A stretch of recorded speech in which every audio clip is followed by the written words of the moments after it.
நிறைய பேர் கமெண்ட்ல கேட்டிருந்தீங்க பிரியாணி மசாலா போடுங்க அப்படின்னு சொல்லிட்டு உங்களுக்காகவும் எல்லாத்துக்காகவும் இந்த பிரியாணி மசாலா இன்னைக்கு அப்லோட் பண்றேங்க.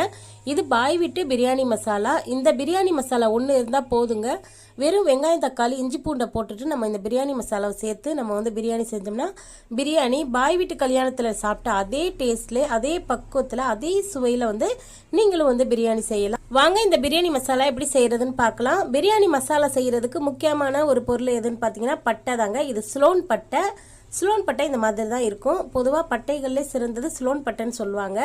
நான் இந்த ஸ்லோன் பட்டையில் ஒரு 25 கிராம் அளவுக்கு ஸ்லோன் பட்டை எடுத்து வச்சுருக்கேன். பட்டையை நல்ல வெயிலில் காய வச்சுட்டு எடுத்துக்கோங்க. இப்போ 25 கிராம் அளவுக்கு பட்டை எடுத்தீங்கன்னா 10 கிராம் அளவுக்கு ஏலக்காய் எடுக்கணுங்க. இப்போ 10 கிராம் ஏலக்காய் எடுத்தாச்சுங்க. இது கூடவே 10 கிராம் அளவுக்கு கிராம்பு எடுக்கணுங்க.